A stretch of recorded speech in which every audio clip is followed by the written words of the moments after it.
Hi everyone, this is Michael Condon representing the TooMedToo's Star Wars Network. We've got your fix. And this is the Bacta tank. If you want to help support the channel, you can always give a super chat, or you can go to patreon.com/TooMedToo and become a monthly subscriber or a member there, or just always, give a one-time flat donation. Um, but tonight we have as our featured guest none other than, you think his holiday may have just passed, but it didn't. It goes all year round with Star Wars Santa. Oh, hello there. How are you doing tonight? I'm doing quite well. It's we're after the holidays and already starting to gear up for next Christmas. Wonderful, wonderful. Um, I know you. I've talked with you a little bit. I don't know you that well. I've talked with you a bit with on Darth Lunga's channel and interacted with you there a little bit. Sure. And recently said, "Hey, why don't you come on the show?" And we were able to work it out. We're doing a little bit earlier because I mean, you can see behind you it's snowing right there in the North Pole, so you gotta make sure you take care of those reindeer. Can't get them stuck out there. That's right. Well, when I visit with kids online, so we had to do a lot of virtual visits with children this year instead of personal ones in the mall or in stores. And I would always ask if it's snowing where they are. And sometimes you get kids and it doesn't snow where they are. And I said, well, at least you can go swimming outside. Oh, Santa can't go swimming with this, right? Yeah, that's the truth. I grew up in Buffalo, so um, funny thing is though, Buffalo has the highest per capita of swimming pools. Um, like per however I guess yeah, per capita Yeah, has the highest number of swimming pools there. So and you think you only get to really use them about 3 4 months out of the year, um, and that's just right, kind of right, right. Yeah. Yeah, so. All Buffalo right. also is like the highest snowfall rate in the country because of Niagara Falls, right? Uh, kind of, yeah. It's actually usually Rochester or Binghamton get a little bit more in because they get a little bit colder than Buffalo when you go a little bit east an Yeah, hour or two. Like Binghamton also. But yeah, Buffalo gets the lake effect snow because you have that warm air coming off the. I mean, even though it's only 32 degrees or 33 degrees, that warm air coming off, and that's when you get the out of nowhere 3 foot snowstorm right, that hits you. Or it doesn't happen often, but they say 3 or 4 inches of snow, and the next day you wake up and there's 2 feet sitting out right, there. right.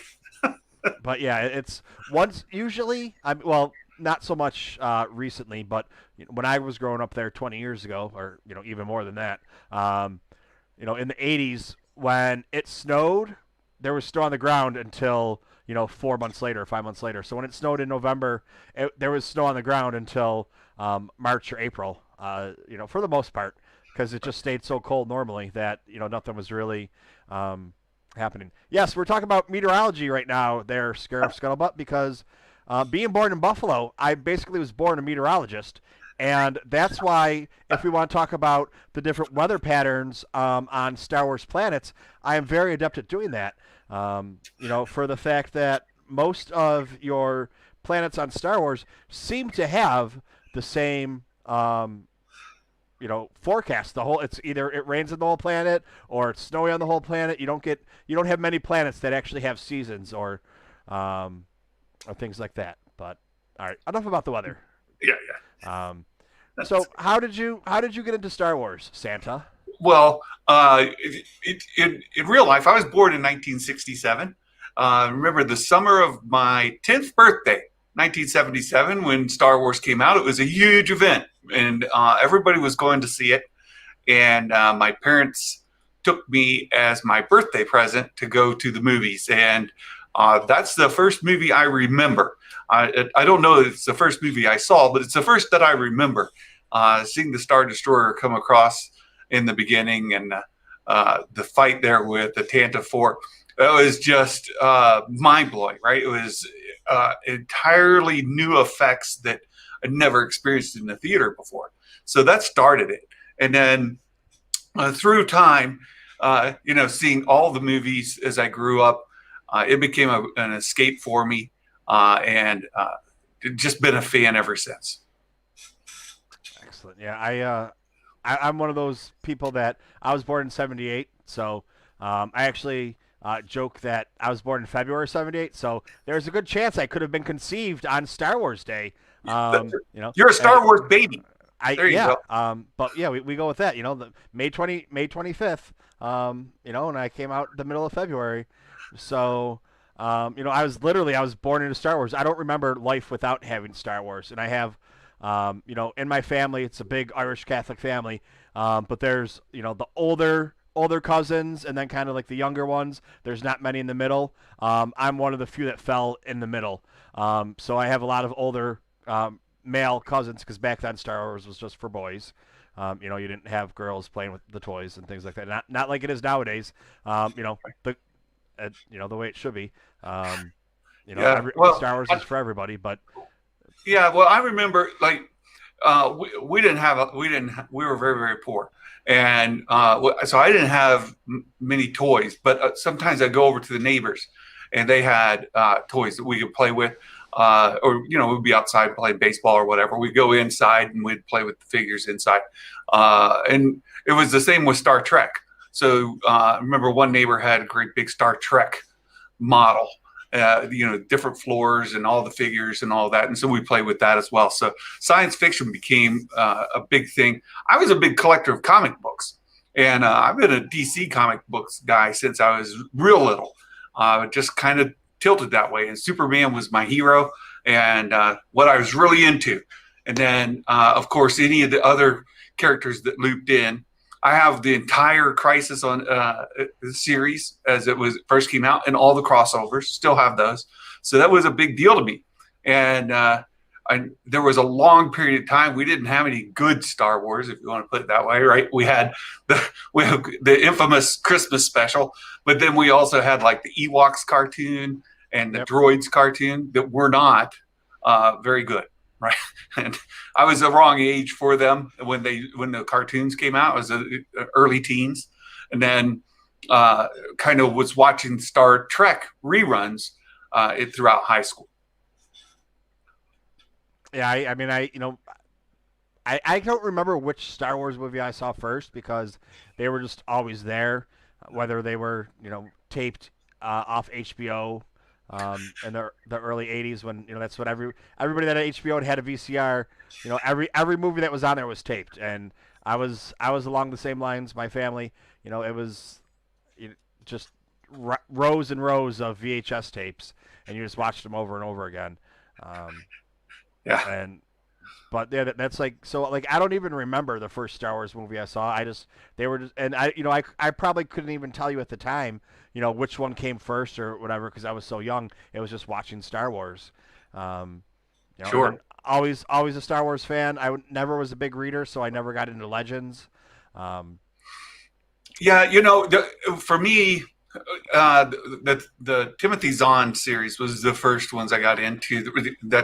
The Heir to the Empire trilogy. Those novels I latched onto fairly early, and I think for a bulk of us, that was our sequel trilogy our entire lives. The Heir to the Empire is what came after the original trilogy, and that's all there was. And then as far as the other novels went, and the comic books, so we didn't have the money to collect them, and I was a DC guy, not a Marvel guy. Those games came out under Marvel header, and they honestly at the time they didn't get a lot of great reviews, and the comics weren't really anything that any of my friends collected, and therefore they weren't anything I collected. I always got those 3 comic deals that you go to a drugstore and they'd have 3 comics in a bag. You could see half the cover of one because they'd always rip it in half. Right, so they had half the cover on one side, half the cover on another side of the two, and you didn't know what you were getting in the middle. And so you could get those 3 comics for like 10 cents. And so that's what the comics I had all came from those drugstore where the covers were ripped, and they were old and whatnot. So the Star Wars comics weren't part of those. Nothing I could collect. So I never really got into those. And then by the time I was any place where I could get them myself, I was in the U.S. Army, and my wife and I were married, and we started a family and all of that. So just kind of skipped over all of that EU stuff and never really dove deep. I had friends who did, who would tell me some of the stories going on, and some of them they liked, some of them they didn't. But for me, it was just that Timothy Zahn, Heir to the Empire, that I had, or that I had read. I didn't even own it. I borrowed it from somebody. But those were the only books that I had read. And to me, in my mind, that was the sequel trilogy. All right. And then so you had that as like your sequel trilogy, but then during the, as they call it, the dark times, before the prequels came out, that was kind of just what you focused on. Yeah, that was, well, and like I said, that's when Star Trek.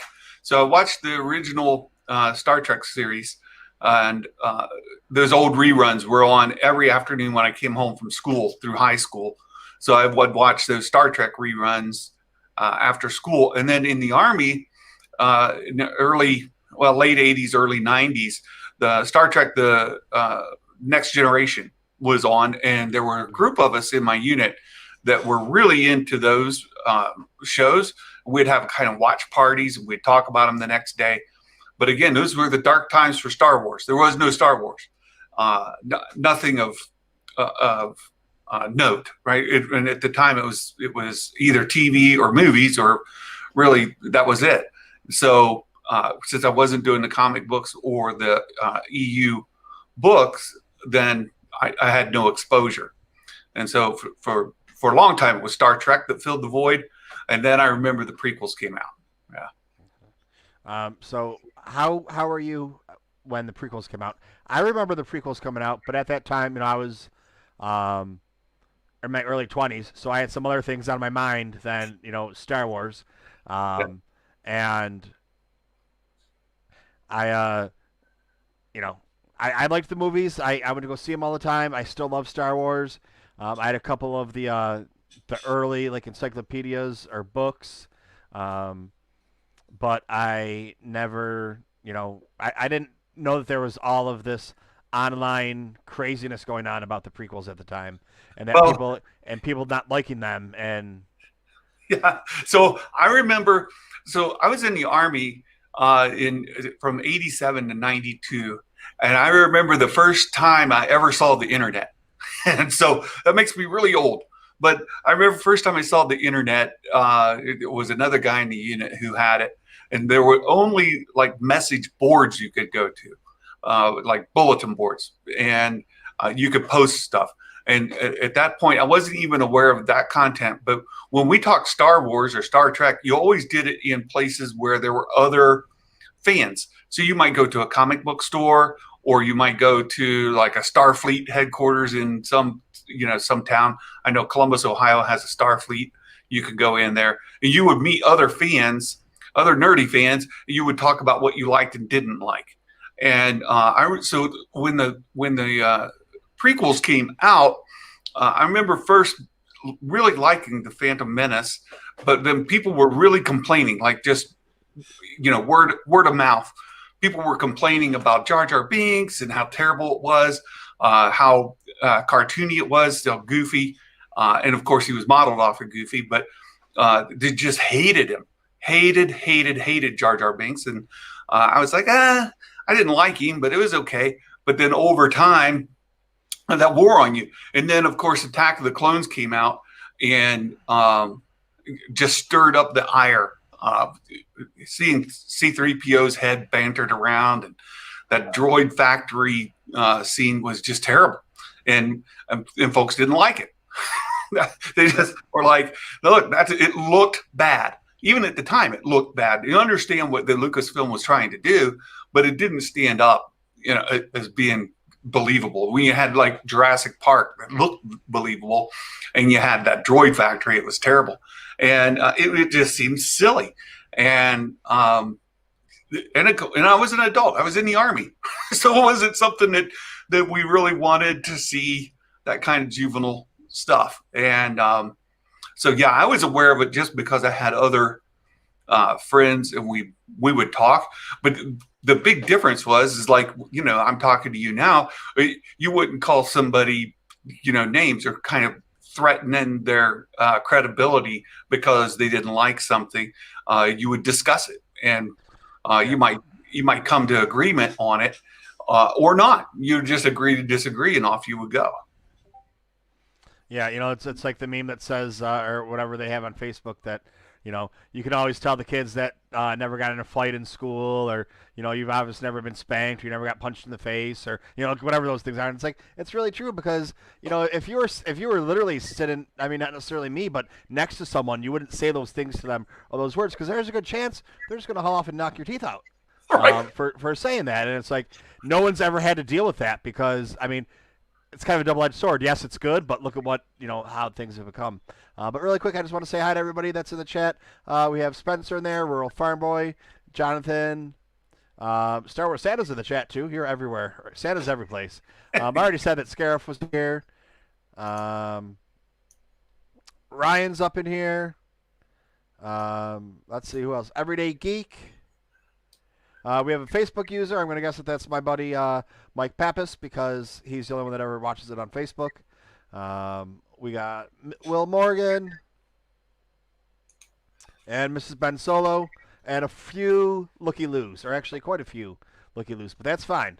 Looky Loos are great. But all right, now so with like the prequels, the dislike or the hatred or whatever over time has seemed to lessen immensely with it. In your opinion, do you think that people have just gotten used to it?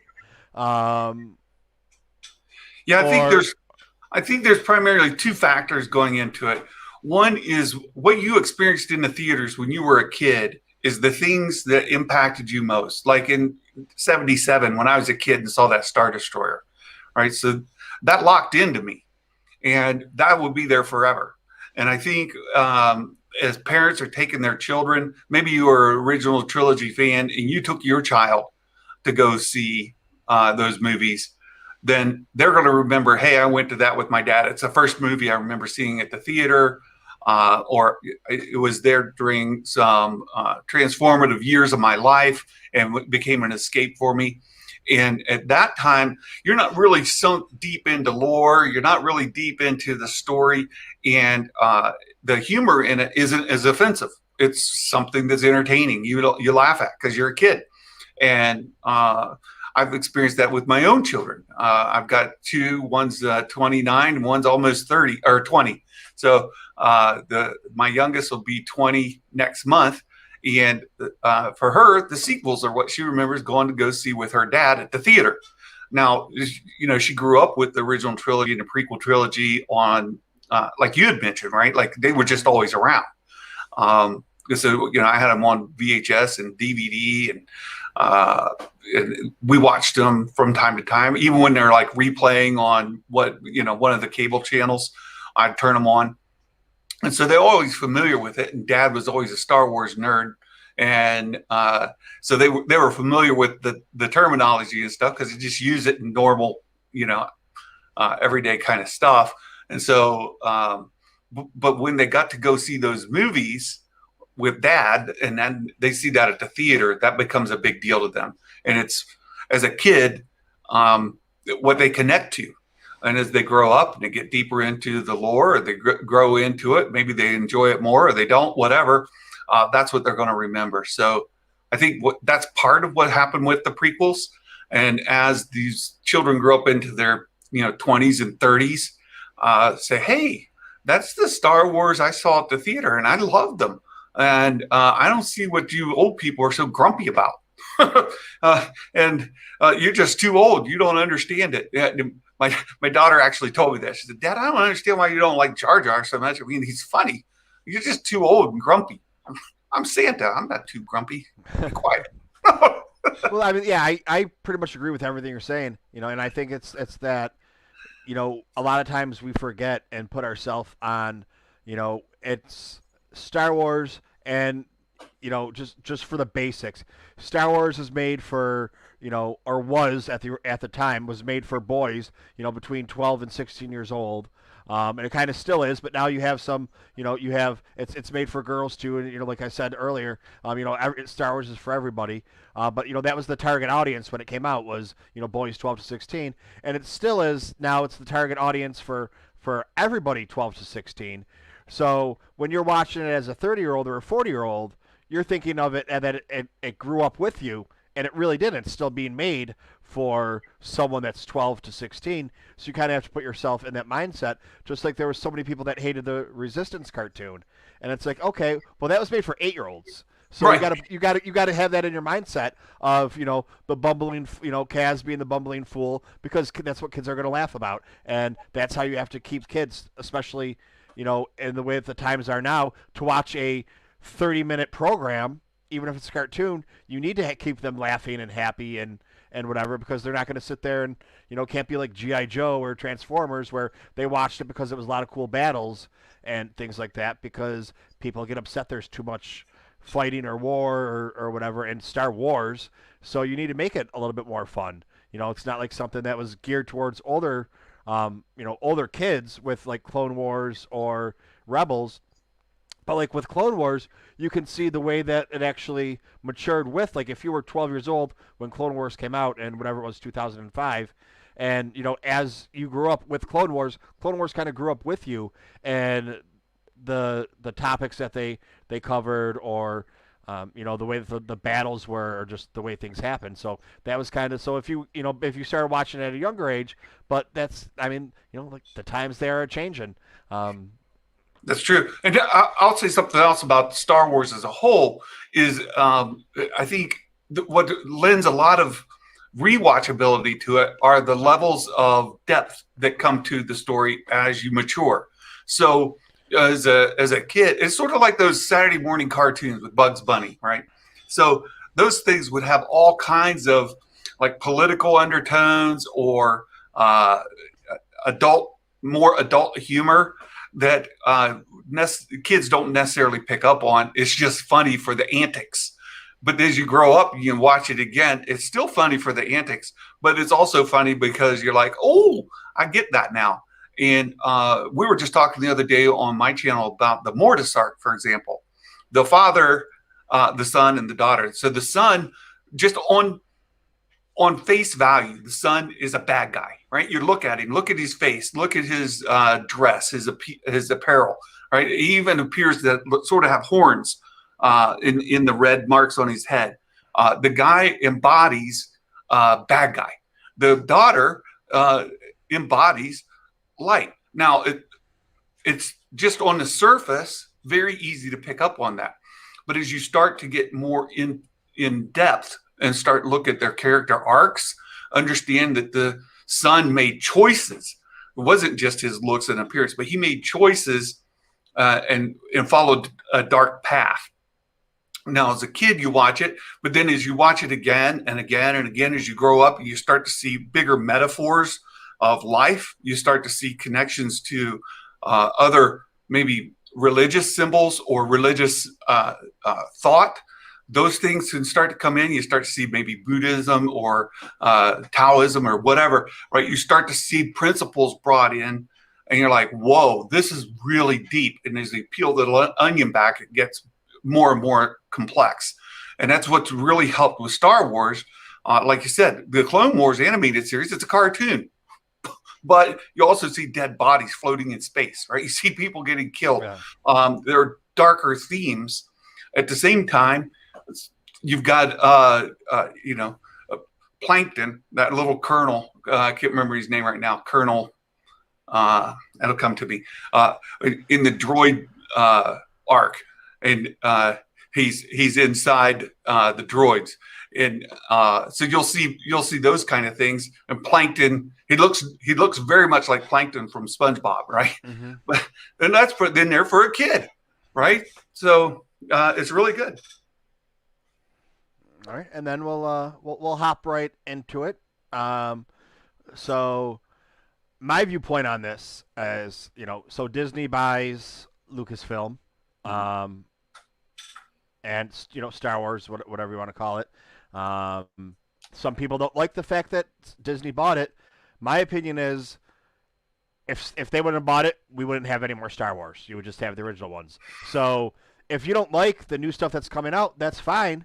But you don't need to crap on everybody else's parade that likes it. If and my thing also is people say, well, not my Luke Skywalker, not my canon, and it's like, well, no, it is. Just because you don't like it doesn't mean that it's not. Like it is. It's canon. It's Star Wars. That's what it is. That's what it's evolved to. Because of the way people acted, that's why George Lucas didn't make anymore.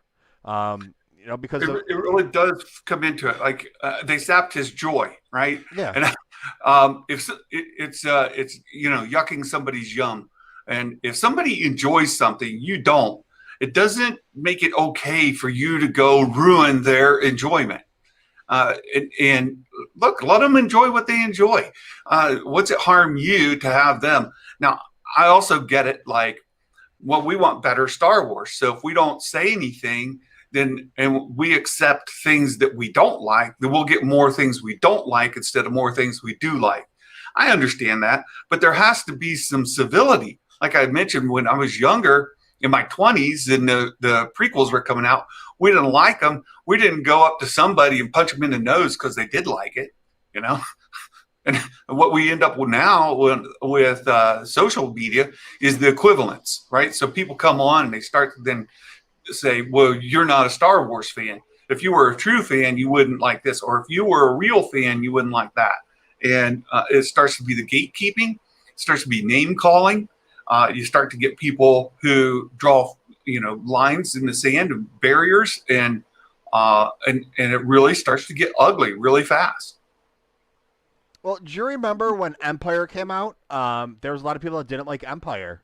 Um, because it wasn't Star Wars. It was Yeah. completely different. It wasn't happy. It wasn't hopeful. And I get in this argument with people, and I'm like, well, it was the same way back then. Like, when it came out, it was something new. It was something different. So people didn't like it. They're like, oh, that's not true. I'm like, there's articles. Well, you can find an article on anything. I'm like, but yeah, but you're trying to say that the new Star Wars is garbage when the old Star Wars was garbage when the second one came out because it was just different. It wasn't what you were expecting. It wasn't this.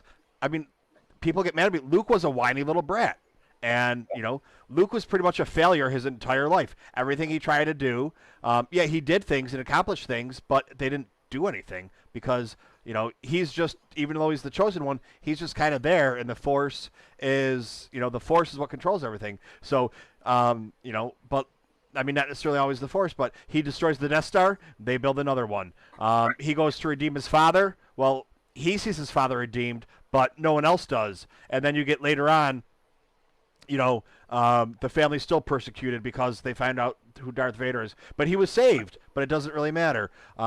He tries to rebuild the Jedi and ends up almost killing his nephew. And, people are like, oh, you know what? He almost did that to the Emperor, too. So don't you remember when he almost, used the dark side or, succumbed to whatever it was and didn't do the right thing and almost killed the Emperor and stopped right before he did it? The same thing, just, like George Lucas says, it rhymes. So it's just he's like everybody else. He's a human being, what we're gonna call him, and he has this moment of doubt, of faith, and of being a Jedi or succumbing to these bad feelings or whatever. But then stops right before he does it, and then years later the exact same thing.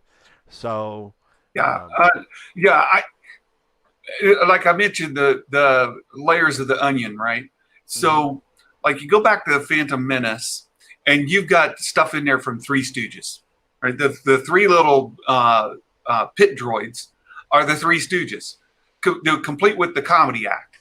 And so, if you were of an older generation, you saw those three droids on there, you knew instantly those are the Three Stooges. Right? Like you just knew that. But as a kid, you wouldn't. And then what happens is you grow up and you start to mature and you see more of the themes that went through there. Some of it you're okay with. Some of it becomes stuff that's not so okay. And there are people now who look back at the prequels and say, ooh, that relationship between Anakin and Padme was cringy. Not that it was, teen love or whatever. You start to see, like, in today's standards, the it's not okay. Like their relationship wasn't okay. There were so many red flags about their relationship as a whole. So some people disconnect over that. Now other people are like, "Oh, you're looking too deep, right?" Like it's Star Wars and it's great and it tells the story of Anakin and it's got all this rich meaning to it. But it kind of drives home the point. Look, we all bring into it our own different backstories. We have our own lives and our hardships that we've gone through. And when you see those things in a particular character, it may attract you or it may repel you, right? If you've been a victim of some sort of stalking, or you've been, really had like a predator kind of relationship with somebody, you might really feel put off by how Anakin went after Padme, right? And that's fine if that's what you are. For somebody else, they may say, "No, that was my childhood. That's what gave me hope, and that's what gave." Well, that's great too, but that doesn't mean that you both can't exist in the same space. And what we've done today in our culture as a whole is we've really divided where we can't live in the same space. I used the example the other day, like, if you enjoy eating ice cream, it's like arguing somebody over your favorite flavor. And if you like some flavor that somebody else does it, or pineapple on your pizza, how about that, right? Like there are people who love pineapple on their pizzas. Other people say it's an abomination. So, well, if you think it's an abomination, don't eat it. Like, don't order the pineapple on your pizza. But if somebody does like it, then, who are you to say? Right. And so the sequel trilogy, for a lot of people, they connect with. They connect with the characters. They connect with the story. To them, it's their Star Wars. Well, let them live. If you don't like it, then it's not your Star Wars. You can complain. You can say what you don't like about it. I don't like pineapple on my pizza. It's an abomination. I don't care for it. But that's fine. I'm not going to insult you because you do. Not saying that you do, but somebody else. Oh no, I like pineapple on pizza. Well, that's the thing. It depends on what type of pizza. If you're gonna put it on with like onions and green peppers, I'd probably say no. But you want to give me some pineapple with some ham or Canadian bacon, something salty like that, with maybe some hot peppers or whatever, then it's gonna be banging. But it's like I have to vote. If there was a vote, I would say yes, pineapple on pizza. But there'd be an asterisk by it, like maybe the steroid scandal in baseball or whatever. Yeah, you hit that. Yeah. So I just, the sequel trilogy, I think, as you said a little bit ago, but Disney came in, they purchased Lucasfilm. George had been sitting on his ideas for a long time, had not developed them. And for a lot of people who complain about not getting the hero Luke that they wanted, that falls squarely, in my eyes, that falls squarely on George's shoulders because he had decades. You mentioned before the dark years, right? There was a long period of time after Return of the Jedi and the Phantom Menace. There was nothing. There was nothing coming out as far as canon material, right? And Luke and George always saw the EU as an alternate universe. You can go look up the quotes. And Luke and George said, "Hey, they're great and all. I've not read any of them. To me, they're living in an alternate universe. Great, but we weren't getting any new content. And he wanted to do the sequel trilogy following Return of the Jedi. He had all the money in the world to do that. He had all the resources in the world. He had the studio. Anything he wanted, he could have done that. But he went back and did the prequels instead. And then even after the prequels, he could have then picked up and with the popularity of that and done the sequels. But you were right. He got burned and they sapped his joy. And he didn't have a desire to jump back into that. He needed time to recuperate. And by the time he did, he said, "Look, I'm 70 years old. It takes me 10 years to do one of these trilogies. Do I want to spend the next 10 years of my life doing another trilogy of movies and dealing with it?" He just didn't have it. He didn't want to. And so if you didn't get the sequel trilogy that you wanted, part of that lies on George. Now, the other side of that argument says, well, he sold those stories to Disney, and then they told him they were going to do it and didn't. They lied to him. Well, maybe, maybe not. There's always two sides to the story, and then the truth that's in the middle, right? So Yeah. who Well, knows? I always use the analogy with that is that if you sell somebody your house and they when you're buying the house, you're like, you know what, this is what you should do to the house when you buy it. Yeah, that sounds like a really good idea. Well, think about it, and then you turn around and you do the complete opposite, and and they're like, but wait a second, that's not what I told you to do. Well, you sold it to me, so you really can't say anything anymore. Right? I mean, that's what it comes down to. There was no clause in there that I get veto power, I can do anything. It's like, once when you have something, no matter what it is, and you sell it, you really have no say in how it is. People might say, well, the house looked better before, or you re-side the house and people can see everything on the outside but don't see what you did on the inside. And well, I like the color that it was before better. Well, that's great, but it's not their house anymore. So the new owners get to do what they want. And if you Yeah. don't like it, just don't pay attention to the house. Just leave it Yeah. alone. You're right. And I've worked for companies that have been bought by other companies before. And when that happens, they're like, "Oh, we value your company, and if you valued it, you wouldn't change it." But then they always change it, right? There's certain values, or there's culture that changes, and you see anytime one company buys another through a name change or through HR policies or any number of changes they make, the people in the acquired company feel like they are left out. And Disney bought Lucasfilm. Lucasfilm uh, created the sequel trilogy. Disney didn't write the sequel trilogy. Disney didn't direct the sequel trilogy. Disney didn't produce the sequel trilogy. Lucasfilm did. Now, Lucasfilm was owned by Disney, and they're getting certain pressures. But you got to remember that when Lucasfilm was bought, George Lucas was the creative head of the stories. And anything that was created as one of the movies came out of his head. And he may have borrowed from EU different things. Coruscant is a perfect example, right? Coruscant didn't exist. Timothy Zahn put it in the Thrawn trilogy, and George used it. Great. But the stories that he did, he created, and he changed them along the way. So Lucasfilm is stuck with creating a trilogy. They don't have George. They also don't have a culture of having a very strong story pre-developed and outlined. They had this concept of, well, we have a basic through line, but that's what George had kind of built in the infrastructure, in the culture of the company. And Disney says, okay, we need a trilogy now. And Lucasfilm goes and does it, but they don't have a firm, solid story, fully fleshed out, detailed from beginning to end. And so the sequel trilogy gets kind of chewed up because they feel disjointed to some people. Well, you have to keep in mind what Disney was handed, what Lucasfilm was when your creative head is removed. And it's not a surprise to me that they made some missteps along the way. They tripped, they stumbled, and they made some mistakes. And they seem to have learned from those mistakes. And what we see coming out since then continually gets stronger and stronger. And I'm very excited about where we are right now and what looks to be coming.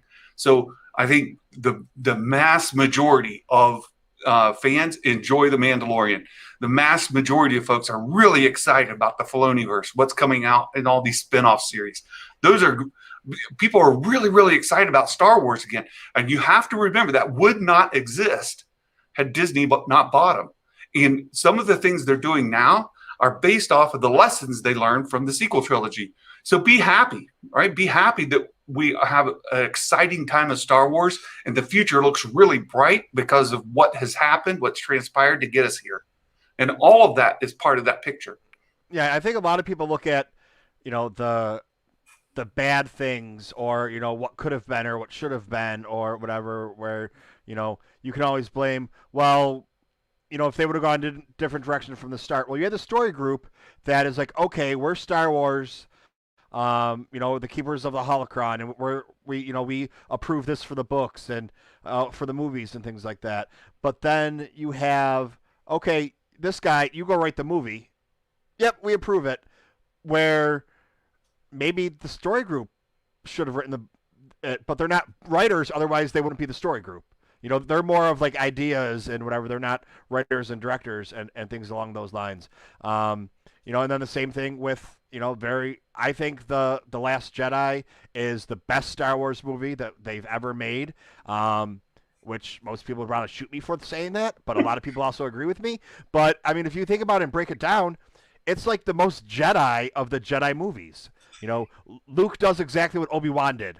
And I bring that up too. Like, imagine if you grew up watching, if you never saw the original trilogy and you grew up watching the prequels, and then you watch the original trilogy, and like, oh my God, they killed off Obi-Wan. He was my favorite. That's kind of like the same thing that happened, with the older generation, but they're just, they can't grasp all this hope or all these ideas that they've had. And, I don't know if Earl Fromboy's still in the chat. I know it's past his bedtime, so he's probably gone by now. But he always says, it's the expectations that ruin the movies, or things of that nature. And I really think that like they were like, okay, well, you know what? They realized, hey, we need to be, maybe reel it in a little bit more, and maybe episode 9 should have been 2 movies, because there's really no way you could fit everything they needed to do.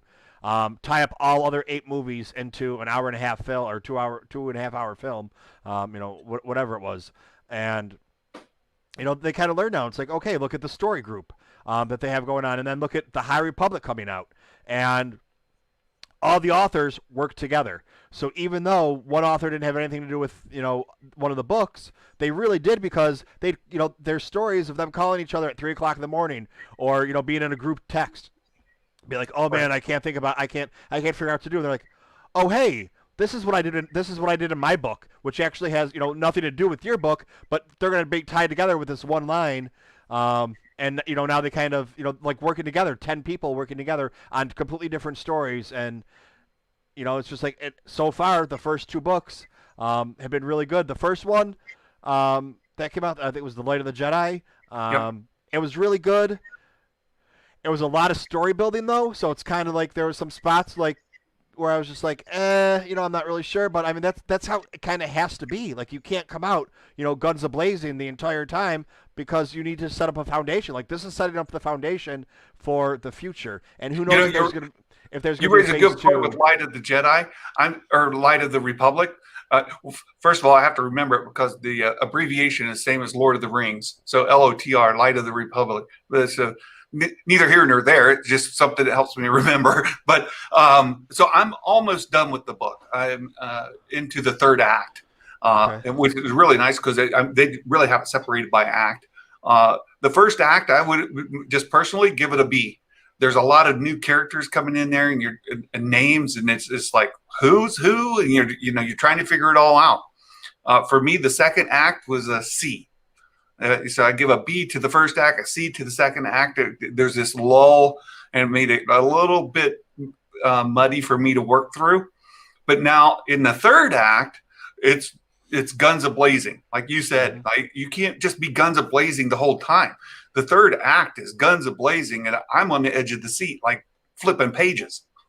So so far it's just solid A material. But you have to kind of build the universe. And then you've got great writers. Claudia Gray's coming along. You got to be excited about her content, right? There's a lot of good stuff. Yeah. And then you have the young readers book, and that was good. That was a lot more fun. There's not as much involved into, like, let's say canon, where you're like the novels are more canon based, where the young readers are more like fun story time based. Yeah. You're not going to get a bloodlines in young readers, but you're also, it's not going to usually be as, it might be a much better book, but it's not going to be as much fun or as lighthearted, or especially I do the audiobooks. I don't. So if anybody wants a link to the audiobooks, you can get 2 free audiobooks if you go in the comments. You sign up for it, you get 2 free audiobooks, or it depends what level. You can either get 1 or 2, but you don't even have to buy anything. You can just sign up for it.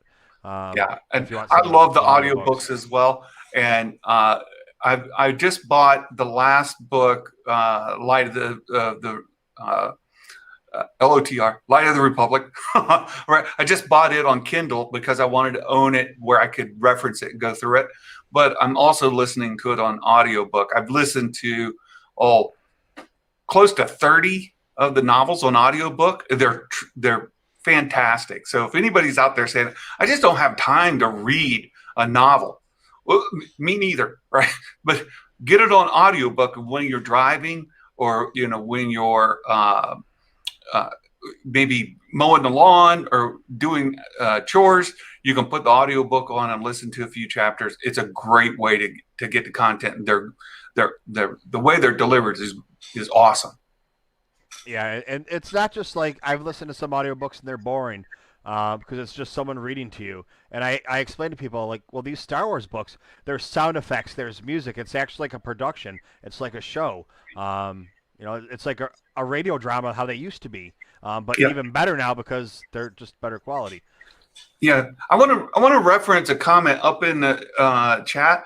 Talking Sith podcast put Star Wars. There isn't much room for gray, but in real life, we need to realize almost everything is gray when it comes to our perceptions. I will say that a lot of people my age and some of my best friends who are really big Star Wars fans, uh, like I mentioned before, I'm a huge Superman fan. Superman was truth, justice, and the American way. He was right is right and wrong is wrong. Very morally clear character. But what we see more recently in story arcs are these gray characters, characters that have to sometimes cross the line and make morally difficult decisions that aren't always the right. And for somebody who likes a Superman type character, and maybe you didn't like Man of Steel because Superman wasn't your Superman, right? If that's the case, I understand why you may not have liked Luke in the sequel trilogy. I absolutely get it.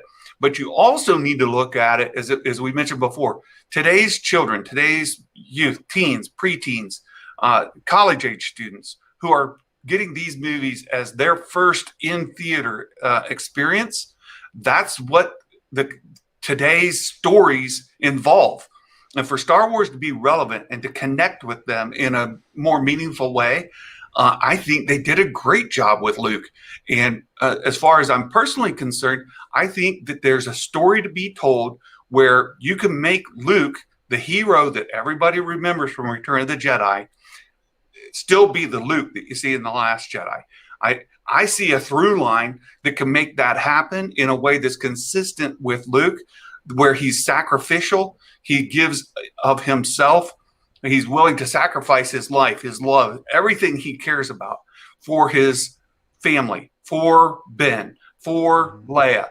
He's sacrificing everything for her. And the other characteristic of Luke Skywalker is he's naive. He's a naive little moisture farmer, whiny kid who thinks that he can go off and save the galaxy. And he does, right? He becomes that hero, but he's also naive. And he has trouble learning concepts from Yoda because he just can't get it through his head. It takes time for him to learn. So I think Last Jedi Luke can be that sacrificial hero, somebody who's given up everything for Ben and Leia to save them, not somebody who's given up and somebody who's curmudgeon-y and wants to die. Now, a lot of people see that that's the Luke that was in the story, but I see where you can view Luke in a different perspective. But it may not be that Superman, right? Everything is good. They do everything right. Hero that you want. Because today's world, for him to be relevant, for Star Wars to grow to another generation, it needs to connect to the generation it's reaching. And when I was in my 20s watching the prequel trilogy, there were things I hated, and we've already talked about that. But my kids are like, Dad, you're just too old. You're a grumpy old man. You don't get it. And I'm like, don't tell me I'm grumpy, right? So I think that's exactly what we're going to see with the sequels as these kids grow up. It's their Star Wars, and if that is their Star Wars, who are we to yuck their yum? Yeah. I don't know if Roe's still in here from Scarif Scuttlebutt podcast, but we always argue because I always say the normal people are the ones that make all the movie for the Star Wars movies, like going to the theaters, and he always says no, it's the diehard fans because how many people did you hear see it 10 times, 20 times, whatever. I was like, yeah, but you picture, you know, all those diehard fans. If you fill up an entire movie theater, how many times are they going to fill up a theater versus all the other theaters that are showing it? But like just with that though, there's many aspects that go into it. But if you ask the majority of just normal fans or people, oh yeah, I love Star Wars, but they can't tell you people's names or characters or whatever because everybody loves Star Wars, but it's they're like at a level 2, where we're at a much higher level, whatever you want to put us at. Like my girlfriend would put me at a 10 for Star Wars level. I put myself at like a 6 or a 7 because I've met some 10s, um, and but it's like my dad. He's seen every Star Wars movie, all of the movies since they've come out. The Disney-owned movies, even though I haven't lived in the same state or I'm in New York City now, he's still in Buffalo. My birthday's in February. I go home for Christmas, so I'm always around when the movies come out. Or it just happens to be that I was home in May for whatever. And like we'll see a movie. I'm like, oh, what did you think about that? Oh, it was good. Well, oh, it was great. It was a Star Wars movie. Well, what did you think about this? Trying to get him like with the gotcha questions or like what we're going to sit here and talk about for years to come. He'll be like, well, I mean, they told us that's what happened. That's why it happened. Yeah. Like and like, but that's how like normal people are. Just like if if I like Marvel movies, I like DC. I don't really have a thing in between. If it's a Marvel or DC movie, anything like that, I don't really have a preference on it. Like some people like, oh, Star Wars, Star Trek, whatever. It's all the same thing. Like for me, it's like Marvel or DC. Yeah, they're all superhero movies. Whatever, except for Batman is not a superhero. He's just a guy with rich. He's just a rich guy with toys. Yes, yes. He's a rich guy with toys. Right. Yeah. That's not being rich is not a superpower because anybody can be rich. With the lottery, you're rich. You might not have the company behind you to build the toys, but I don't even remember what the hell I was saying now. Oh yeah, like so normal people, like normal people are just like, oh yeah, that's how it happened. And I was like, well, what about Palpatine? Well, they said he came back. Like that. Yeah. That's how they explained it in the movie. Right. And I'm like, well, yeah, but this thing's like. He's just looking at me like I got 3 heads or something like that. It's like, it's like, because I'm trying to get like his perspective on it. On like, why aren't you thinking like this? And it's just like, well, I mean, they told us. Why did a lightsaber work? Because they told us it worked. They didn't explain to us the physics of it. They just said it works. And so we said, okay, it works. And now people are complaining, well, the bombs dropped in gravity and with no gravity. And it's like, well, actually, if you read the book that came out at the same time before any of the shenanigans happened about it, you would know that, they had magnets that forced them down. So then when they went into zero gravity, they just kept going. So yeah, that makes sense. But, yeah, it's the same with. I had a protracted argument with a group today and a Discord group about Luke tried to murder Ben. I'm like, he didn't try to. He said, well, he went in a tent and lit the lightsaber. That's attempted murder. I'm like, no, it's not. If somebody walks into somebody else's house with the intent to kill them, they've got a loaded gun. They walk in and they point it at the person, but never pull the trigger. That's not attempted murder. It's not. It's maybe breaking and entering. It might be a lot of other charges associated with menacing with a deadly weapon, things like that. But it's not attempted murder. Luke did not try to kill Ben. Luke contemplated it, but we don't know the full story. And I think what we'll end up getting between the spin-off series, we already saw Luke appear at the end of The Mandalorian season 2. I think we'll get more of Luke's story told. We'll get more of it developed out, and you'll see the path that took him there. And that one incident was only a small piece of the overall picture of who Luke Skywalker was at the moment when he lit that saber. It wasn't just a bad dream or a vision. There were a culmination of events that led to that. And he didn't try to kill Ben. You're just being told that he had tried to kill Ben. you heard somebody say that, and so now you're just saying, "Oh, Luke tried to kill Ben." That's not right.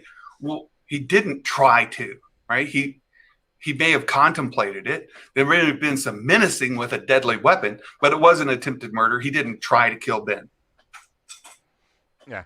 And then I missed a lot of the comments when I go on my little tangents. I can't keep up with the chat, so I try There's to. another Um, comment I just want to while you're catching up. Will Morgan asked about are there copyright claims that or copyright payments that may be influencing some of the decisions that Lucasfilm is making, so that they don't have to pay more royalties to George Lucas.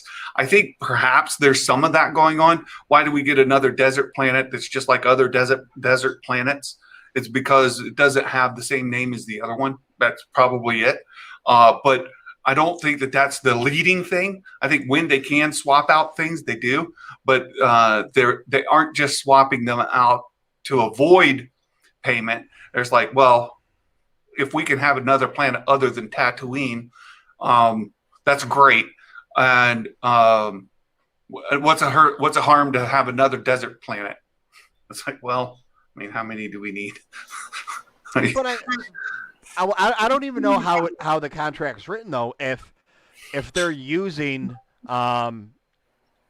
like if you sell something, you no longer have the copyright. Lucasfilm owns the copyright, so I don't know how the details of the contract are because he Right. really has no say. So I don't know if there is anything with that, or I don't know if there is or isn't. But if you're trying to open up the worlds and make it, I mean, you can only have so many water planets. I mean, if there's going to be another water planet, it's going to be, a spin-off of Camino, even though it's not. It's completely different. It's still going to be a water planet or another desert planet. I mean, because like I said earlier, when we were talking about meteorology, Star Wars, the majority of the planets are all the same. It's either a forest planet or a desert planet or a water planet or whatever it is. They don't Yep. have seasons in different regions. Yep. So if you're Unless gonna go, it's Naboo. yeah, uh, I think well, Naboo's the only one. and that's why Naboo's the best because Padme's from there. There you Um, go. but yeah, so it's like if you're gonna go to a different planet, you're gonna have to pick, and it's okay. It's a desert planet. It's a jungle planet. So, I mean that's kind of where I give it a little bit of a leeway on there, where I mean it's always gonna be something, and it's just because you can make the jungles look different. You can make the forests look different. You can't really make the deserts look different. So it's always all the desert planets are going to be the same. Um, Right. but Right. Exactly. there was something else too that I saw that I was gonna bring up. I don't know what it was. Oh, here we go. Batman is a fascist. Um, It's good stuff. but yeah, so I mean, yeah, like and going back to what we talked about a little bit earlier. Now we have people that are well-known Star Wars fans, and not just the directors. Like, um, you know, the two directors we had for the sequel trilogy. Yeah, they should have worked together. But people always forget, they're executive producers on the other one's films, so they can't be really that much gotcha on it. Like, I don't think there was any animosity to them. It was like, hey, I have an idea for this. Okay, well, you know what? That's not all where I would go with it. So I'm making the movie now, and I'm gonna try to transition it as quickly as I can and tell my own story. Okay, well, you're giving it back to me. Well, I'm gonna go back to what I was telling. But Yeah. it's you have now, you still have the story group who's, in charge of the stories, but you Mhm. have different people writing them and directing them that have so far been proven to, put out some amazing content. So, like, yeah, maybe the sequel trilogy, they were, they just bought something. They were trying to figure it out. It's like my analogy for building a house. Maybe you decide to remodel the house yourself. And you know what? You realized, I can't remodel the house myself. I thought I knew what I was doing, but I don't. So we need to bring in some people to help us. Maybe it's something like that. And I'd rather have bad Star Wars than no Star Wars. But that's just me. Some people just want to have, their some. I mean, there's some people that the Star Wars ended at episode 6. There was no, there's only 4, 5, and 6. The rest of it, they don't, it isn't whatever. But it's just. Um, Yeah, Yeah. give me more Star Wars because you know what? There's probably gonna be something I don't like. Like I don't know if you've watched, even though it's not Star Wars, WandaVision. People are talking Yep. about how great it is. Um, I just think it's okay. I think it has the potential to go somewhere amazing, but I don't understand all. I don't know all the Easter eggs that happened in it. And I don't know the ins and outs. Well, I I agree with you on that. And there's also a lot of talk about Cobra Kai, and people just loving how Cobra Kai is building out new characters with honoring the old characters, and they love to put that up against how the sequel trilogy did the new characters and the old characters. And I just finished watching it over the weekend, Cobra Kai, and part of it annoys me. One fight that you have in high school determines your outcome as an adult. Like you win the fight, you become a successful adult millionaire, owner of multiple, car sales outlets. You lose that fight, and now you're a homeless bum, drunk, no do well, whatever, ne'er do well. That one fight determines who you become. I don't like that. And then the characters to me haven't really changed from who they were in high school. And as somebody who's 53 years old, I can tell you definitively, I'm not the guy I was in high school. So to me, I don't think it did those characters the justice that I'm hearing that it did. But hey, for people that love Cobra Kai, it's a great callback to childhood. Some brings back some nostalgia, and they love the story. Well, good for you. To me, it's okay. Yeah, oh, I love Cobra Kai. I think everyone should watch it and everyone should love it because it's amazing. But yeah, if you don't like it, all right, that's fine. We can sit here and talk about it. I'd say, well, yeah, it is very one dimensional. But I mean, many people when they leave high school change. But how many people do you know when you run into them 20, 30 years later? They're still the same person. So That's that's what like Mrs. Claus keeps telling me. She says, "Oh, get over yourself. There are lots of people we went to high school with who are still the same." I'm like, okay, yep. I'll get you. Fine, fair enough. And I mean they are very one dimensional. Yeah, And but yeah, so I can see it happening. Does it happen for most people? Not really, but I mean it is once again it is a movie. It is kind of fantasy or yeah, whatever, and for exactly, the story. exactly. But I mean as you go into season 3, wait a second, things are changing now. The characters aren't the same characters they were. They're learning Hmm. that the way that they've been living their lives and the things that happen. But yeah, I mean, think about it. Like the quarterback that wins the championship is put on a pedestal and he gets the free ride to college, where the kid that loses, the championship game, he gets stuck working in the car wash. Not against anyone that's working in the car wash. I'm just using that as an example. Right. If he's whatever minimum wage, I don't even know if car washes are minimum wage anymore, but it's whatever it is, like Yeah, doesn't really do anything to advance in their life. yeah, So yeah. um, It follows tropes, and that's fine. And like I said, it's an okay show, and I think it's fair enough. And for the folks that are really bashing the sequel trilogy, and they want to see it completely removed from canon, they can't accept the not my Luke. It's Jake Skywalker, not Luke Skywalker, and they completely ignore comments where uh, uh, uh, Mark Hamill says he does not hate the Last Jedi. It's quite the opposite, right? He said that this week. He says he hates when people use his comments out of context to make it seem like he hates the sequel trilogy when the opposite is true. So, um, the Last Jedi is not a movie that Mark Hamill hates. Maybe he didn't agree with the character direction choices that Ryan Johnson made during the filming. But even afterwards, he says, "Oh, I see what he did, and I've come to accept it, and I can see the value." So not that necessarily he still thinks that that's the greatest story for Luke, his character, but he's bought into it more, and he likes the movie. He said he likes The Last Jedi. So, and then he had to follow up and say, "No, Disney's not made me say," because people are like, "Oh, yep.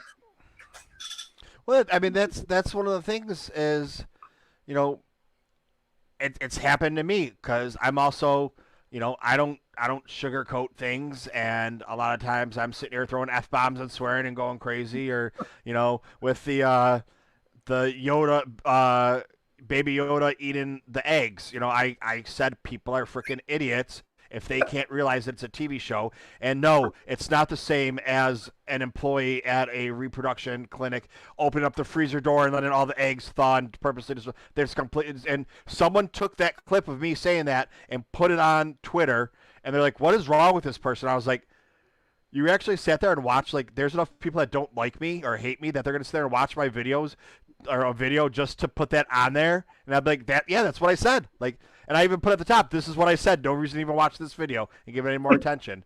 Yeah, And so, like, if you get people that are, especially, so, like, if you get Mark Hamill, who goes on the press junket and goes on all these talk shows and everything, and for weeks just talks about it, of course you can cherry pick a sentence or a couple sentences and spin your narrative with it when it's that one sentence or two sentences, or maybe he said it multiple times. Yeah, I didn't like the direction that they took Luke when I read it. But, then I realized what they were doing, and, I came around, and I think it's amazing. Well, you right. get rid of that first part. He might have said that 100 times. I don't know. But you just take that first part, get rid of the second part, and be like, he said it all the time. Well, yeah, but you're taking it out of context. Right. You're not showing the way it is. You don't know the questions, how it was leading up to it. Right. So, like, you could, I'm one of those people that believe you could take any soundbite and have it seem however you want to, especially on Twitter.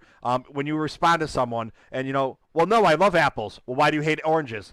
I never Yes. said you hate oranges. He said he hates oranges. He loves apples. Well, no, I never said that. And no one reads the other 16 times when you were like, I like oranges too, but I like apples better. They just read, oh, he hates oranges, whatever it is. And then all of a sudden it's like, oh, everybody jumps in, all the fruit lovers. Well, that's that's why I used the ice cream analogy or the pineapple pizza analogy, Yep. because what they'll say is, oh, if you like pineapple pizza, then you don't like pizza, because if you like pizza, you would understand that pineapple pizza is an abomination, and it doesn't honor the true nature of the origins of pizza, and it doesn't follow the traditional ingredients of pepperoni and sausage. It has to contain these ingredients or it's not pizza, right? Wait a second.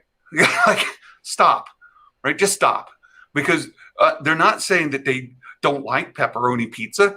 They dislike pineapple pizza too. Okay, you don't like pineapple pizza, that's fine. Don't eat it, right? So what they'll say is, if you like the sequel trilogy, you don't really like Star Wars because you don't understand the hero's journey. You don't care for good storytelling. You'll accept all kinds of garbage as any kind of story, whatever. You're like, well, dude, you slow down, slow your roll. Right? I saw the first movie in '77. I've been a Star Wars fan since I can remember, since the first movie came out. Right? You can't be a Star Wars fan longer, except maybe by months, than I have been. And I'm just because I haven't played the same games you have, or read the same comics you have, or read the same books you have, doesn't make me not a Star Wars fan. I've read over 30 some books. So what? Who cares? Right? Like, do you like Star Wars? You like the sequel trilogy? Great. Then you're a Star Wars fan. Wonderful. Well, that's like I was saying. Everybody's a Star Wars fan. It's just kind of like a different level, and depending on who it is, like I say, I'm probably like a 6, maybe a 7.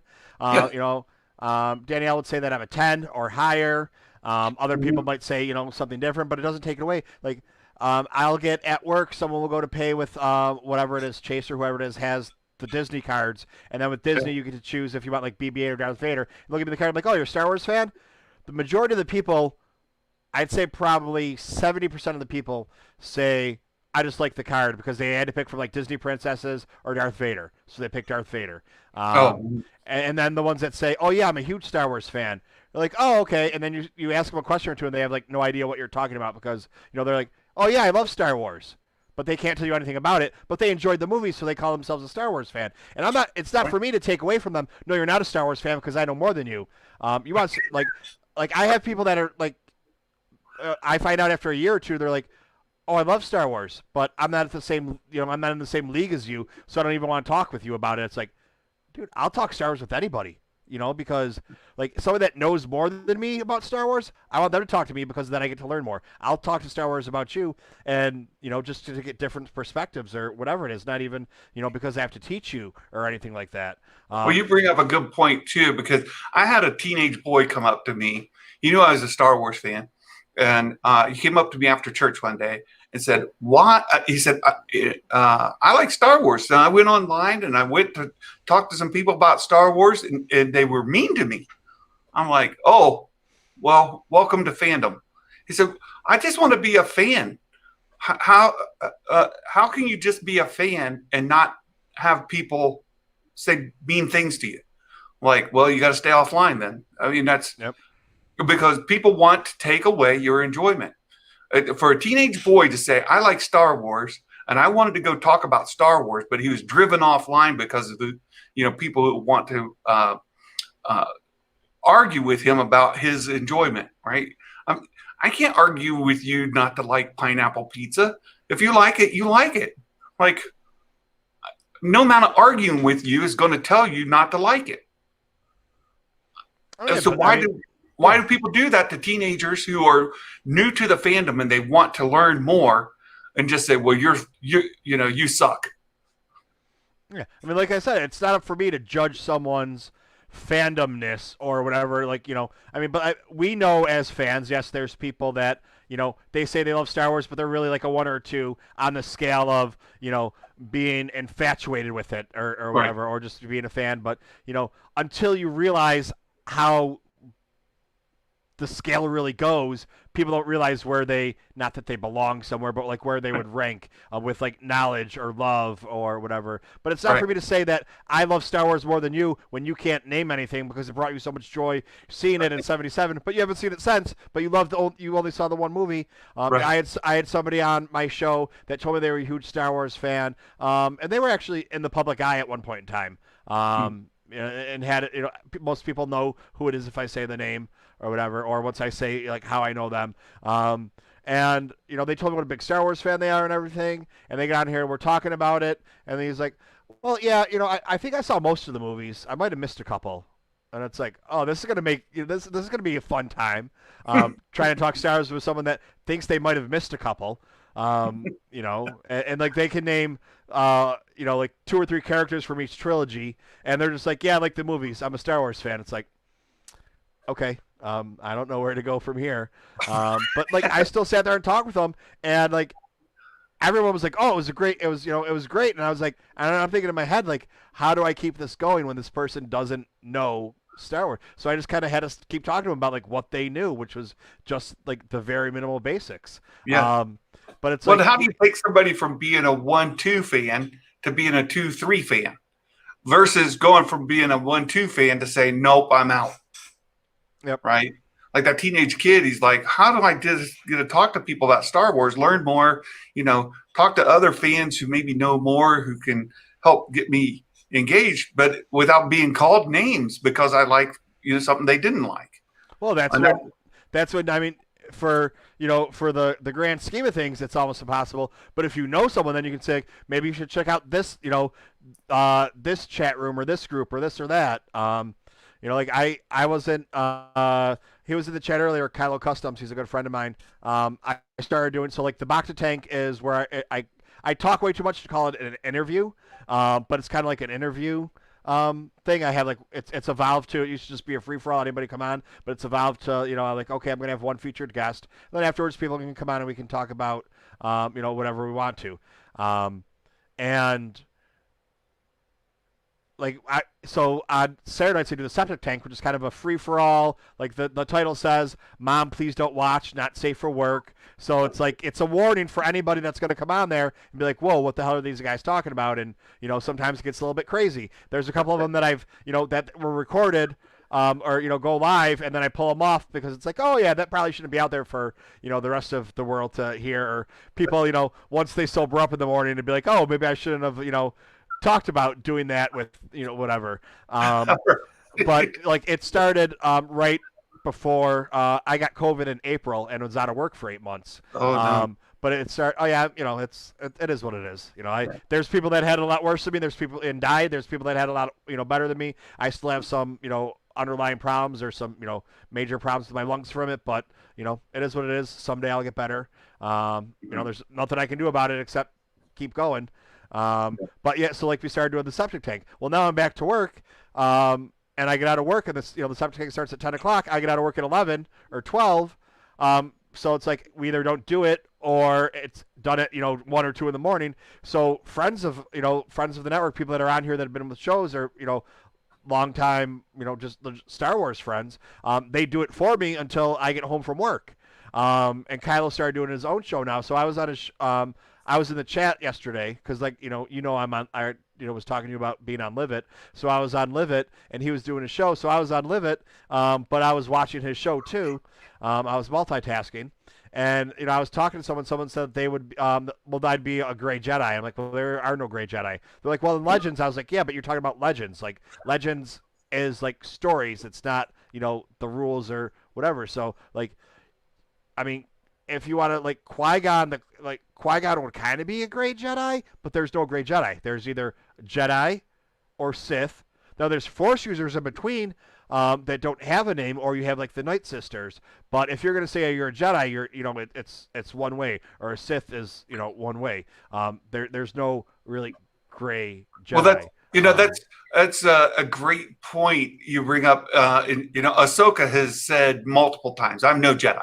Right? She said it in Rebels. She said it in the Clone Wars, and yet she follows the principles of the Jedi Order, but she's not a member of the Jedi Order. She rejects the Jedi Order.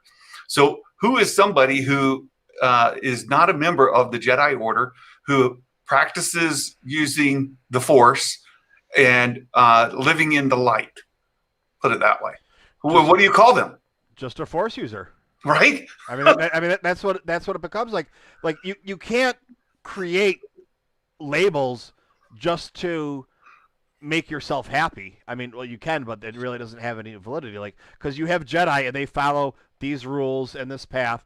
Someone can do something that might not go along with those rules, but that doesn't mean they're no longer a Jedi. Just like, I mean, if you want to, like, because Jedi's a religion, just, if you take someone who's a Christian and they sin, that doesn't make them no longer a Christian. It just means that they didn't do the path the way that they should have done. That doesn't make them a half a Christian or a gray Christian or something like that. They're just not, they're just a Christian that maybe didn't follow the rules the way they should have, which, can happen with Jedi or Sith. I mean, Ventress did things, Sith, maybe it's a little bit easier because you're out for yourself. So you might do something that's good if it's going to benefit you. But yeah, I don't know. Yeah, it's tough. Yeah, it's really tough. And when you get deeper into the lore, this is another part that starts to fracture folks. When I've been gate kept too, right? So there are people who feel like they've been gate kept because they're a woman, or they're gate kept because they're young. Look, it happens to all of us. There's always going to be somebody who says they know more than you because they read something you didn't, or they've watched something you didn't, or that they have a deeper understanding than you because you're an imbecile, right? I mean, they'll come right out and say that kind of stuff to you. But the point is, lore, all of that lore that folks are holding on to was EU. It was the extended universe. And I understand Lucasfilm said there are layers of canon. But when it came, push comes to shove, George Lucas, there was canon, his stuff, and non-canon, everything else. Yep. So I don't care if Lucasfilm said, oh yeah, it's canon, tier 2. It's non-canon, right? George Lucas, in his view, it was non-canon. It was an alternate universe. You can look up the quotes, he said them. You can go to more recent quotes even now by Dave Filoni, who reinforced that same concept as he was being tutored, taught, and he still is being tutored and taught by George Lucas. The concept was always, and Dave Filoni says, it was non-canon. George Lucas never considered any of that stuff to be canon. And so if you're saying, well, the sequel trilogy breaks lore, which movie? Which movie does it break? They like to go back to some novels, some comics, some additional information, and then gatekeep off of it. Well, it breaks this, these Jedi or these Sith or this backstory.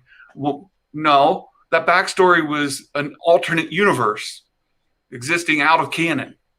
So don't use that to gatekeep somebody out. If you love it, you love it. Great. I love Heir to the Empire too. It was my sequel trilogy for decades. I love it, but it's Legends. It's not canon. So don't gatekeep somebody because they haven't read it or they don't know who, Grand Admiral Thrawn is because they haven't read the novels or watched Rebels. Don't gatekeep. Yeah, well, I mean, but that's the thing. It's like there are some people that I used to be friends with that I'm no longer friends with because it's like like my the way I say it, canon is like rules or history or facts, and you can't argue the rules or history of facts.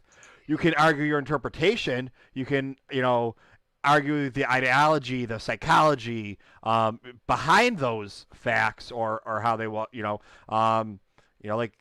Here's a fact. The United States won its independence from Britain. That's a fact. That's canon. Yeah. Now you can argue the ways that happened and, this battle, that battle, whether it was fair or not, or, who was really the good guy, who was really the bad guy in the whole thing. Are rebels terrorists? Are rebels terrorists? And then if they win, they're not. They're freedom fighters. But if they lose, they were just terrorists. It's like those are all things you can argue, but you can't really argue the facts. Right. And then it's always, well, he's gatekeeping because he's talking about canon. Well, no, it's like those are the facts that you need facts to live by because you need to know what to talk about. Just like, one of the things that came up the other night too was Revan. I'm like, the only thing that's canon about Revan is his name. Well, they made a Black Series figure out about him. Well, yeah, they made a toy, and and they call it and it's made from a game. Like it actually says the gaming legend or whatever, gaming something. It's like so it's made for that, or it's like you can't use they made a toy for it as like a logical reasoning behind. Well, if this happened, it would be this or that. It's like but it doesn't exist. Well, in the unfinished scene from the Mortis arc. Right? So people want to quote that as if it's canon. Well, it's in that unfinished scene. Well, it's unfinished and it's unpublished and it's unaired for a reason. Right? Like it didn't make the cut. The same with and one of my favorite arguments is about Cad Bane. Is Cad Bane alive? Oh, people are like, no, he's dead. No, he's alive. Well, he was shot by Boba Fett in the unfinished episode, but we don't know from that where he was shot if he died. A and B, it was never aired. So Cad Bane can absolutely be alive. So those are fun arguments. I love to have those discussions with fans, but you don't use something like some obscure reference in, say, Darth Plagueis novel to say that somebody isn't a fan because they don't understand it. Help them move from being a level 1 fan to a level 2 fan. Introduce them to the Darth Plagueis. Oh, you should read this Plagueis novel because you enjoy this. Read this novel and then we'll talk about it. Don't just say, well, you're not blah, blah, blah, because you don't blah, blah, blah. Yeah. I mean, there's a lot of things that you just said right there to unpack, but it's like, yeah, Cad Bane was shot and we believe died and unedited or not unaired, so it basically doesn't exist. That's right. Like that little story right there is like you can use that as that's how Boba Fett got his dent, this this or that or whatever. So maybe they'll bring it in sometime, but until they do, it really never happened. Right. Until they said that it does. Right. Just like with Cobb Vanth, with Cobb Vanth, when he's telling the story on how he got his armor, I don't believe that that's the real story on how he got his armor. I think that's the story he's telling, but in the book, in the Aftermath book, I forget if he kills his partner or turns his partner in so he can keep the armor. He basically double crosses him. Would you tell somebody that you want to trust you?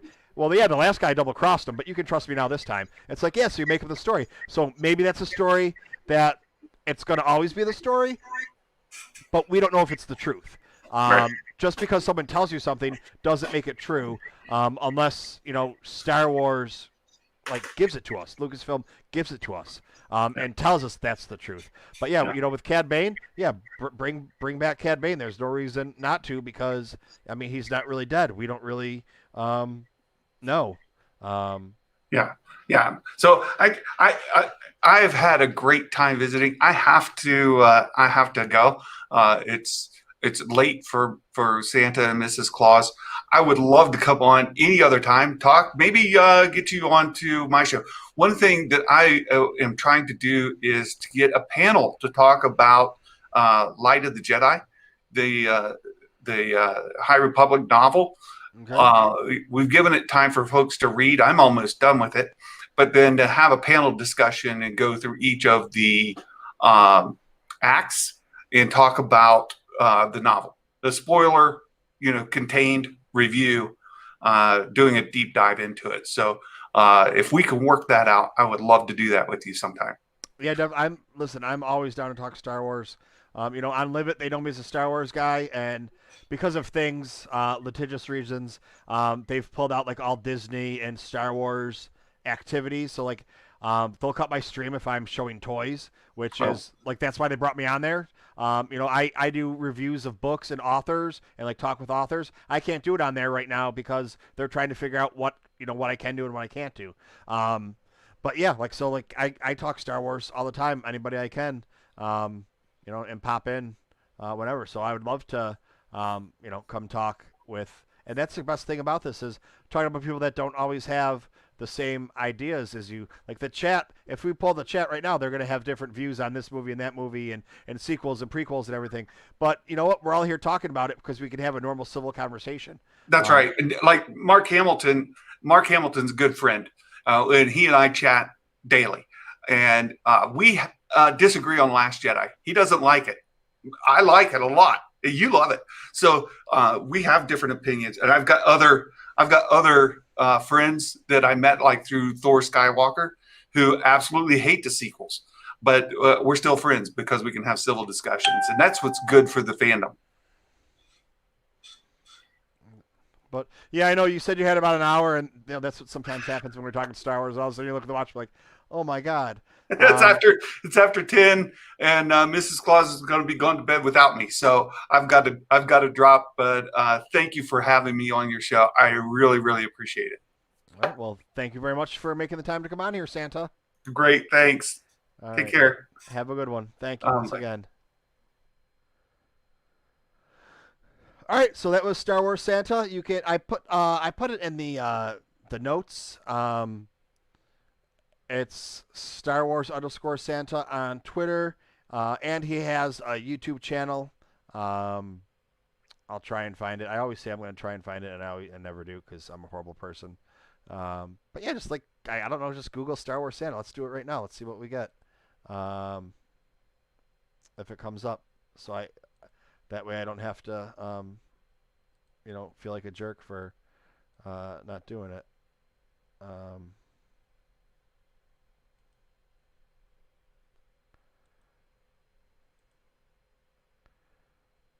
Oh, that's not going to work there.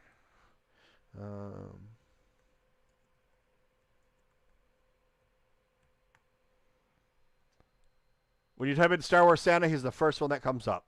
So there you go. If you want to find his YouTube channel, and I highly suggest it, go ahead and do that. Yeah, I know him from Darth Lunga. He's been on here before. Darth Daddy Lunga. G.A. Longario. Longario, I don't know. But here, I'm going to throw this on here if anybody wants to hop on really quick. I know Kylo Customs is doing, since we did it a little bit earlier tonight. I don't know. Do you guys like the 8:30 time slot? better than the 9:30. I don't know if it's because Star Wars Santa was on here, but we seem to get had a lot more people hopping on. Um, so I don't know. Same number of likes, same number as the one dislike from somebody. Um, whoever that is, but they're freaking idiots and don't understand that likes and dislikes really don't mean anything. It all goes in the algorithm. It's the same thing. It's interaction. Uh, so um, yeah, and yeah, I can't believe. So, anyways, I know I got monetized how long ago, and I'm getting my first payment from YouTube because I finally I don't get super chats on here often.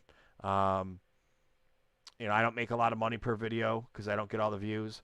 Um, so YouTube is sending me my first payment, and they need to verify my address. So before they can verify my address, they stop. I'm unmonetized until I get the PIN number in the mail and sent to me. So all of this shit's for free for you, mother. Anyways, yeah. So all right, there's one for 8:30. Yeah, I don't know. I went to um, one of my friends used to do their show every Monday at 7. Um, so I'd watch their show from 7 to 8, and then well, it doesn't matter. Rebel Scum podcast used to do their show on Mondays from 7 to 8, and then I'd walk to Lila and then get everything ready and hop on at 8:30, um, and it just got a little bit, if they ran late and then whatever, so I moved it to 9:30. But now they're not on anymore, and there's so many people overlapping. When I started doing the Mondays at 8:30, I was really the only person doing it. Now I have 4 or 5 friends that are doing shows Mondays at the same time as me. Um, that's what happens when um,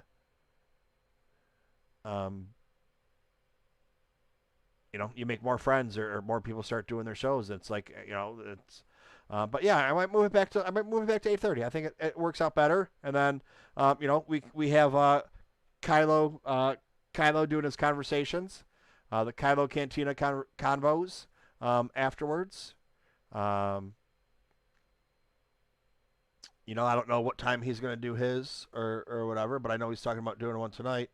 Um, So he's going to do his at in an hour. So it'd be 11. That might work great. You get me from 8:30. My time 8:30 to 10:30, and then you get Kylo from 11 to whenever he goes. My time, which his whatever depends where you live. So maybe we'll make those adjustments that way and have everything going on. Um, And yeah. Oh, I don't know if I did a proper outro because you know what? I'm going to really start making these back into a podcast. I know I've been saying that, but I'm really going to try and put an effort now through it, to do it. Um, but yeah. I put the link on there if anybody wants to hop on. If not, that's cool too, and we can just go and meet up at Kylo's show tonight. I don't know who he's having on or what's going on. I'm probably gonna take a nap after this, and I do my limit thing then from 1 a.m. my time to 5 a.m. Is my show time on there. I know, crazy hours, but it's like a second job. You know what I mean? You hop out. It's like if I was working 1 to 5, go and punch a clock somewhere, but at least I don't have to leave my house, and make more money than I would make at another job. So, um, it's all good. But all right. Well, if nobody's gonna hop on here, we do have something we need to ask. We do have a question that needs to be asked. Who is going to ask the question?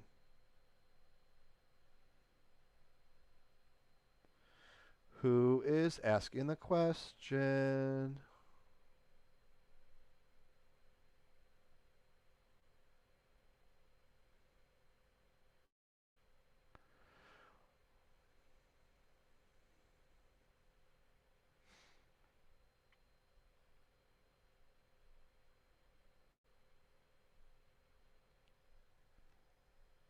There we go. Spencer coming in with what's in the box. I think I know what's in the box, and it's a long time freaking coming. Damn you, Walmart. But before we do that, if I was you, I'd want to be TooMedToo. If I was you, I'd want to be TooMedToo. If I was you, I'd want to be TooMedToo. Yeah, I guess there's some song that is similar to that, but um, it kind of got the lyrics changed for a Weird Al Yankovic kind of song with my name on it. Yeah, we were. Kylo Customs is canceling me for singing it, but people want it. It's supposed to be his theme music. So, in the comments, leave if you want that to be Kylo Customs theme music. I won't sing it. I'll have someone sing it, but that will be his theme music. Leave a message in the comments. Leave a note. Let us know what's going on. But here we go. Here's this thing. I think I know what it is. It just kept getting delayed and delayed and delayed, which, if it's what I think it is, you know, it will be good for next year. Let's just put it that way.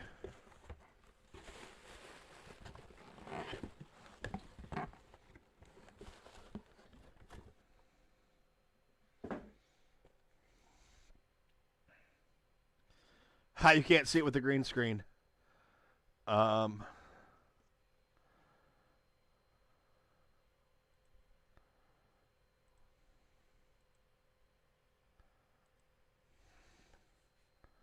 this guy right here finally came in. My fifth one. The set is now complete. Um, so yeah, we're you know.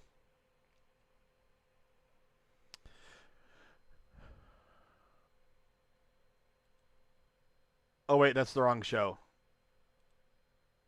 Oh, and Kylo, I like the way too that you changed. Like I really like seriously. There would be no septic tank right now without for Kylo Customs and our friends. But yeah, it's a month late on that. But yeah, Kylo. I think he changed the way that this was. It used to be square, and then they added some things to come out of it. So that's really cool. Uh, I'll send you some Funko Pops. I'll send you some Funko Pops as payment. All right. You tell me what you want. I get to pick though what you get to pick from. But yeah, he changed that up a little bit on me, I think. So that was I like that a lot better the way it drops down instead of coming out across. Um, but yeah, so I think that's about it. Uh, just go if you're interested in the audio books, or even if you've never tried an audiobook before, you want to try it. There's a link. Go check out that link. And you know, you sign up as long as you got a credit card and cancel it so you don't get charged. You get 2 free books out of the deal, and you can decide whether or not you like it or not. Um, well, Spencer is probably going to get a Funko Pop because he's going to be over. It's a whole Libet thing. Um, so, yeah. If that's good for everybody else, it's good for me too. This is where I live now, people, okay? This is my home. All right. With that, I say good day.